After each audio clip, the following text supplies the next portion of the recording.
Buenas noches, Gran Canaria, bienvenidos y bienvenidas a este programa, el programa en persona. Les recordamos que nos pueden escuchar a través de la radio, su radio, la 94.8 de la frecuencia modulada y, como no, también a través de internet, www.canal3digital.com. Esta noche está con nosotros Seila Colón, ella es coordinadora insular de área de Izquierda Unida Canaria. Muy buenas noches, Seila. Buenas noches. Bienvenida. Coméntanos cuál ha sido la actividad de los movimientos contra las prospecciones petrolíferas aquí en Canarias.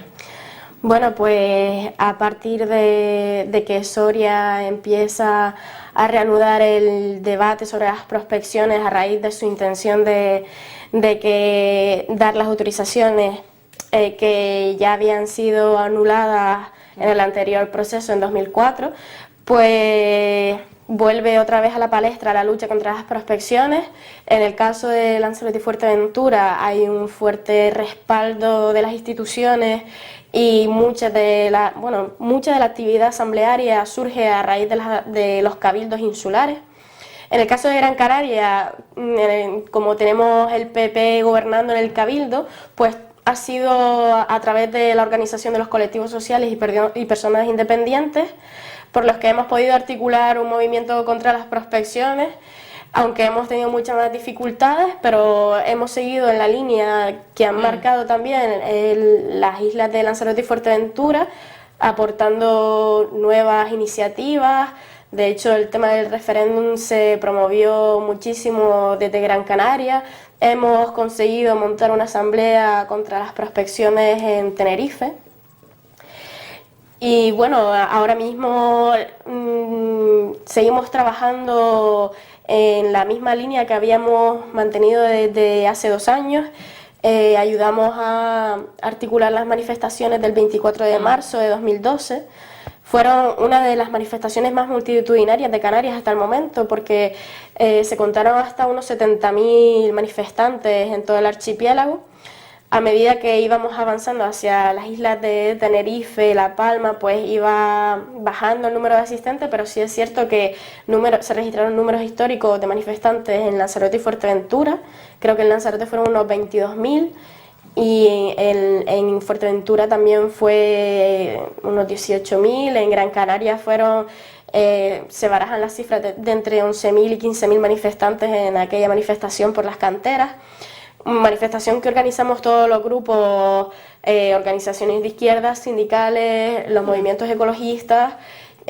Luego en adelante organizamos una asamblea ciudadana el 26 de marzo del mismo año, en la que las diferentes organizaciones pues manifestaron los puntos de vista en los que estaban especializados dentro de esta problemática, el punto de vista ecologista, el económico, en cuanto a soberanía de las aguas, la democracia y la articulación de movimientos ciudadanos. Y desde entonces hemos seguido trabajando como hormiguitas hasta el periodo de alegaciones del pasado 2013, donde hicimos un acto ciudadano en Gran Canaria. Quisimos aglutinar al máximo de personas de los movimientos sociales y personas independientes para, de alguna forma, dar voz a los ciudadanos contra este proyecto, y siempre coordinados con Fuerteventura y Lanzarote, aunque la cuestión insular siempre resulta complicada. Y desde entonces empezamos a trabajar mucho más la vía democrática y empezamos una recogida de firmas para una consulta popular en la que los canarios y canarias tuvieran el derecho a decidir en torno a un proyecto que les afecta directamente y que el Partido Popular desde el principio ha intentado acallar las voces disonantes con respecto a este proyecto. Y por no hablar de la disponibilidad de documentación, de los expedientes, de la autorización de los permisos. Es decir, que bueno, nosotros luchamos contra ese cerco mediático y contra la actitud antidemocrática del Partido Popular. Y ahora mismo estamos metidos en un proceso de seguir articulando movilización, ampliar la base de este colectivo, de este movimiento, y trabajar la vía democrática.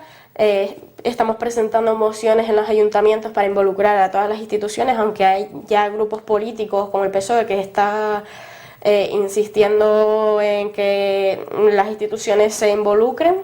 Es decir, que ya hay varios grupos que están trabajando el tema. Nosotros desde la coordinadora lo trabajamos desde una postura diferenciadora. Es decir, que nosotros entendemos que la movilización tiene que dar un carácter de agente activo al ciudadano que participe en esta lucha, que no sea un mero espectador pasivo que se dedique a ir a las movilizaciones o que se dedique a ver cómo se pelea esto desde las instituciones o desde los juzgados, sino que queremos involucrar a la ciudadanía en este proceso. ¿En qué consiste en Sevilla las prospecciones petrolíferas? ¿Cuáles son sus fases? Bueno, tenemos que decir que nosotros ya hemos experimentado la primera fase, que serían los sondeos sísmicos y geológicos. Básicamente el proyecto va de 3 fases que son muy fáciles de explicar, que la primera es la investigación del fondo marino con estos sondeos sísmicos y geológicos que te comento. Luego, una vez de alguna forma explorado el fondo marino geológicamente, pues se estudian estas estructuras geológicas que son más favorables a la contención de hidrocarburos y gases y se procede a la extracción, que es la fase en la que nos encontraríamos ahora y que es, junto con la producción y extracción, las que más residuos generan. Con respecto a la primera fase que hemos experimentado, que es la que se va a producir en Baleares si el proyecto va adelante, pues sería una exploración geológica a partir de buques de exploración sísmica que tienen una serie de cañones de aire comprimido y a través de la presión del aire emiten ondas acústicas al suelo marino. Esas ondas acústicas son reflejadas y refractadas hacia una especie de sensores que reciben la presión de esa onda sísmica y la convierten en una señal eléctrica que se lleva al barco y allí es procesada. A raíz de eso es como ellos pueden analizar tanto la cartografía como las características del fondo marino y ver si son favorables o no a contener este tipo de recursos. Bueno, pues, ¿qué problemas se manifiestan en esta fase del proceso? Pues bien, estos cañones de aire llevan unas pistolas es decir, emiten unas frecuencias de sonido que son similares a las de muchos cetáceos, que rondan los 300 hercios, y los cetáceos utilizan estas frecuencias para reproducirse, para la cohesión del grupo, para navegar, para defenderse de las presas. Entonces, al emitir sonidos en esta frecuencia, pues los inhabilita para realizar todo este tipo de acciones y funciones vitales. Se han dado el caso en muchísimas ocasiones de que a raíz de la utilización de sonares militares afectan incluso a los procesos migratorios, por lo tanto se dan muchísimos casos de varamiento. Esta semana hemos visto el caso de cetáceos varados en la playa de La Laja. Pues se producen incluso a veces varamientos masivos. Se producen precisamente porque entran en confusión y acaban no pudiendo alimentarse, disgregados del grupo y acaba en muerte. Bueno, otro aspecto de la primera fase de las prospecciones petrolíferas que afecta muchísimo a los animales es la intensidad del sonido, porque no solo es la frecuencia de la onda acústica, sino la intensidad.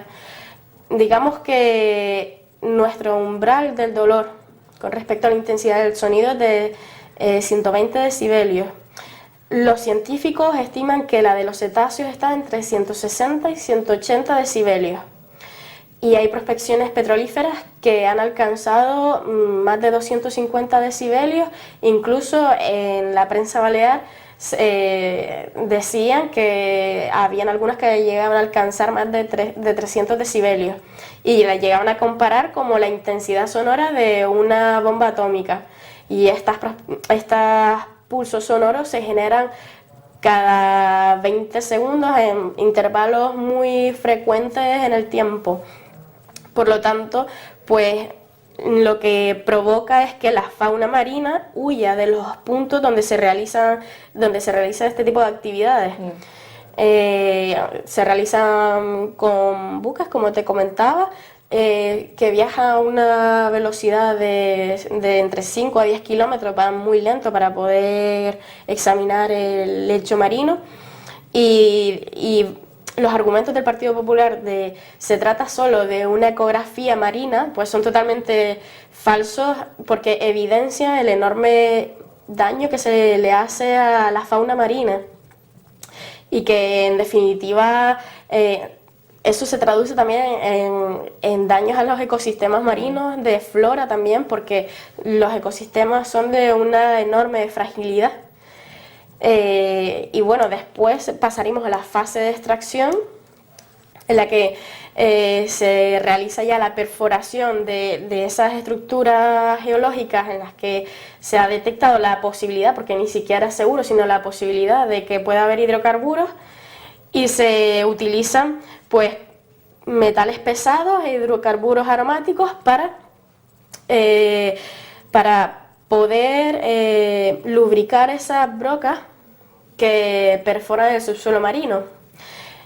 Se utilizan, son compuestos altamente tóxicos, entre los hidrocarburos aromáticos que podemos encontrar, el benceno, el tolueno, el sileno.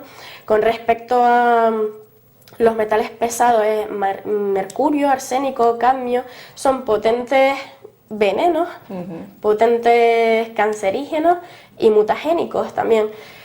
En el caso de los metales pesados, estos son estos son los que aumentan, digamos que, bueno, en el caso de los hidrocarburos aromáticos, es decir, son altamente tóxicos. Estos se evaporan con mayor facilidad en la atmósfera y entonces los vertidos pasan a tener mayor densidad de metales pesados y a ser más concentrados y a hundirse. Por lo tanto, ahí es cuando vemos las imágenes en el fondo marino, las bolas de hidrocarburos, y también se convierten en lo que conocemos como piche y son trasladados a la costa. Y luego pasaría a la fase de extracción, ¿no? En todas las fases se genera pues graves daños a los ecosistemas, pero la que más residuos genera es la de extracción y producción, porque también este uso de materiales tóxicos lo que genera son barros oleosos en las profundidades, que son trasladados por las corrientes marinas profundas hacia otros lugares en los que dificultan e incluso llegan a sepultar ecosistemas enteros, que son incluso más peligrosos que los derrames petrolíferos, porque los derrames petrolíferos sí que afectarían a las praderas de cebadales y demás, pero en 1988 el 76% de la contaminación del Mar del Norte procedía de estos barros oleosos, que son altamente químicamente muy tóxicos. Por lo tanto, afecta a las pesquerías y genera una intoxicación muy grave. Al agua también, el agua Sí, de abasto también sí, perjudicaría, ¿no? sí. La pesquería, agua de abasto, todo lo que es el ecosistema marino, ¿no? Sí, las pesquerías incluso se han hecho experimentos aislados en los que las pesquerías llegan a estar hasta un 50% reducidas. Se han hecho experimentos en Noruega y en el Mar del Norte, ya que en Reino Unido y en Noruega es donde más petrolíferas están operando de toda Europa, y realmente se ha visto una reducción drástica de ya unos recursos pesqueros que están deprimidos, y en Canarias pues también se daría este caso porque se da un alto nivel de peces óseos. ¿Es cierto, Seila, que Repsol creará 5.000 empleos directos? No, ni mucho menos. Es decir, en países como Bolivia, donde controla el 25% de las reservas de gas, genera unos 150 puestos de empleo. Repsol, cuando era Repsol YPF, tenía unos 37.000 empleos en todo el mundo y al principio decían que iban a generar 50.000 empleos en Canarias entre directos e indirectos, luego bajaron a la cifra de 5.000 directos, pero ni mucho menos. Es decir, aquí no se va a crear actividad industrial derivada de la extracción de hidrocarburos, porque no hay refinerías de Repsol en Canarias donde se vaya a procesar ese crudo, sino que lo extraerán y se lo llevarán a otras refinerías. Y decir, ellos lo que decían era que se crearía ese empleo si se construyeran las plataformas petrolíferas en Canarias, pero no se van a construir aquí porque ya hay empresas especializadas en este mercado a las que ya acuden empresas como BP, Repsol. De hecho, la Deepwater Horizon, que era una plataforma muy similar a las que se van a usar en Canarias, en el caso de que se apruebe el proyecto, pues esta plataforma, que fue la del Golfo de México, era propiedad de la empresa Transocean, que se dedica a la construcción de estas plataformas. Como ya vimos en el documental de la televisión canaria, quienes hipotéticamente se verían beneficiados sería el sector de los astilleros y reparación, pero ellos mismos han dicho que no supondría ni siquiera un aumento en un 1% o 2% de la actividad. O sea, beneficios a Canarias y el Estado ninguno. Beneficios a Canarias y el Estado ninguno, ya que la ley de hidrocarburos española es altamente monopolística, aunque la declaración de intenciones es antimonopolio, realmente es todo lo contrario. ¿Por qué? Porque cuando se le otorgan los permisos de investigación a una empresa, automáticamente los yacimientos que pueda encontrar son propiedad de la empresa y tiene derechos absolutos sobre los mismos. Y una vez extraiga esos recursos, puede venderlos en el mercado al precio que estime oportuno. Por lo tanto, sería muy ingenuo pensar que Repsol va a regalar ese petróleo, teniendo en cuenta la grandísima inversión que tendrá que realizar en el subsuelo marino tan profundo, y que lo venda por debajo de los precios que estime los países de la OPEP.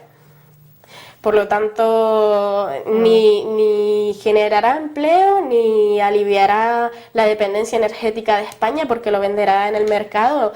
Y con respecto al pago de impuestos, pues en el caso de que pagara sus impuestos, pues ya los beneficios aún así serían muy pocos. Sin embargo, conocemos también que Repsol es una multinacional extranjera que evade impuestos a través de al menos 13 paraísos fiscales. Es decir, que ni siquiera mediante el pago de impuestos. Se ha dado el debate de que se podría gravar la extracción de crudo y que esos impuestos fueran directamente a Canarias, pero desde los movimientos antipetroleros, ecologistas y demás, rechazamos esa cuestión porque entendemos que los beneficios son mínimos para los altísimos riesgos ambientales, humanos y de todo tipo.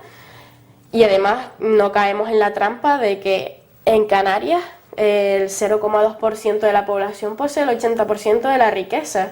Es decir, que al final las capas populares no verían ningún tipo de beneficio y correríamos todos los riesgos sanitarios, ambientales, económicos y de todo tipo. Es decir, que al final el balance económico nos sale que Repsol destruiría más empleo del que crearía, porque realmente tampoco crearía demasiado empleo en lo que corresponde a la tripulación de las plataformas, que tiende a ser una media de 100 personas, entre 100 y 60 personas, y que de alta cualificación. Por lo tanto, el hecho de que se realicen prospecciones petrolíferas en Canarias, como ya decía la patronal turística en Ibiza, genera un grave daño a la marca canaria.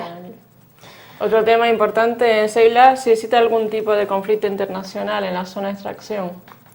Sí, cuando el Partido Popular dice que los canarios no tienen derecho a realizar una consulta popular sobre este tema, porque Canarias no tiene competencias en este asunto, en España tampoco las tiene sobre las aguas en las que está otorgando permisos, porque la mediana equidistante entre Canarias y Marruecos no existe. Si nos vamos al derecho internacional, Canarias solo tiene 12 millas alrededor de cada isla. No tiene unas aguas propias porque no es un estado archipelágico, es un archipiélago de estado, pertenece a España. De hecho, Marruecos puede reclamar sus 200 millas de zona económica exclusiva, que llegaría a la parte más occidental del archipiélago. Por lo tanto, España tampoco tiene competencias en dichas aguas. Las tiene en el caso de que hubiera una mediana equidistante entre el archipiélago canario y Marruecos, pero no la hay. Por lo tanto, ellos tampoco tienen esa competencia, que no es más que una falacia con respecto a lo que dice la ley de hidrocarburos, que los recursos encontrados en el mar son competencia directa del Estado central, pero es que estos recursos en el mar no son competencia del Estado español porque no son aguas españolas. Y otra cosa que comenta la ley de hidrocarburos es que el gobierno intentará el consenso con las instituciones directamente afectadas por esta actividad, cosa que no se ha dado en absoluto, porque entendiendo instituciones como no solo las instituciones del Estado, sino todos los entes sociales se han manifestado en contra prácticamente desde el principio de este proyecto, y no ha habido ninguna intención de diálogo, porque ni siquiera la información pública se ha socializado con la población. De hecho, solo tuvimos acceso al expediente del Ministerio una vez presentada la denuncia ante el Tribunal Supremo, bajo la amenaza, tanto nosotros como el resto de instituciones y movimientos que presentaron esa denuncia, de que no podíamos airear el expediente con personas ajenas a las organizaciones. Obviamente eso no se ha hecho. Es decir, hemos puesto a disposición de quien lo ha solicitado el expediente, pero ha sido una gravísima falta de democracia y de participación ciudadana la que está llevando a cabo el Partido Popular, y que se ve en el resto de leyes que están promoviendo. La LOMSE, que tiene a toda la comunidad educativa en contra, la contrarreforma del aborto, es decir, que están legislando totalmente en contra del pueblo. Otro tema importante es si tenemos los derechos a decidir, los canarios derecho a decidir sobre esta cuestión, Seila. Por supuesto, porque nos veremos afectados directamente. Es decir, si realizan prospecciones a 60 como a 10 kilómetros de Canarias, nos veremos nosotros totalmente afectados en el caso de un derrame, en el caso de la contaminación mediante barros oleosos, en la reducción de pesquerías, en la migración de cetáceos, porque la vida marina es la vida terrestre también. Es decir, la muerte de los mares es la muerte también de los ecosistemas terrestres. Es decir, está todo conectado. Por lo tanto, nosotros tenemos que decidir en esta cuestión. Tenemos que hacer un balance de los pros y contras. Es decir, hasta qué punto podemos mercantilizar la vida de otros seres vivos y de la propia nuestra. Es decir, todavía en Fuerteventura y Lanzarote recuerdan cuando tenían que llevarle el agua potable en barcos. Es decir, es algo que no se olvida fácilmente y que el Partido Popular está pasando por encima, literalmente. Para ir finalizando, ¿por qué entonces nos planteamos ese referéndum como método de lucha? ¿No hay otro método de lucha sino el referéndum? Bueno, nosotros estamos llevando varios métodos de lucha, desde la movilización, desde la agitación y propaganda. El referéndum también nos parece una vía legítima de participación ciudadana y de empoderamiento de los ciudadanos. Precisamente como te iba contando al principio, para convertir a los ciudadanos, pasar de ser mero espectador y receptor de propaganda a ser un ente activo dentro de la lucha que genere opinión, que genere iniciativas, es decir, porque solo el pueblo salva al pueblo, es decir, que al final, si no cerramos este debate con el pueblo, que sea el mismo el que se posicione en contra, si no podemos englobar al resto de luchas que estamos pasando, porque es una lucha por la vida, los pro vida no luchan por la vida, es decir, nosotros luchamos por la vida digna de las personas, y desde lo más básico que son los recursos naturales hasta las luchas económicas y las luchas del sistema en general. Por lo tanto, nosotros queremos que la población nos acompañe en esta lucha y que no se limiten a ser espectadores, y eso incluso ha generado a veces fricciones dentro de los propios movimientos antipetroleros, pero bueno, ahora me parece positivo que vayamos todos remando en esa dirección. No falta el oportunismo por parte de algunos grupos políticos que se han posicionado interna y externamente en otros procesos a favor de estas prospecciones, pero nosotros lo que queremos es una suma de voluntades y suma de esfuerzos con respecto a paralizar estas prospecciones. Pues nada, pues muchísimas gracias, Seila Colón, por estar aquí esta noche. Gracias. Espero que la entrevista con Seila Colón, coordinadora insular de Área de Izquierda Unida Canaria, que hoy hemos hablado sobre las prospecciones petrolíferas aquí en Canarias, haya sido su agrado. Muy buenas noches, Gran Canaria.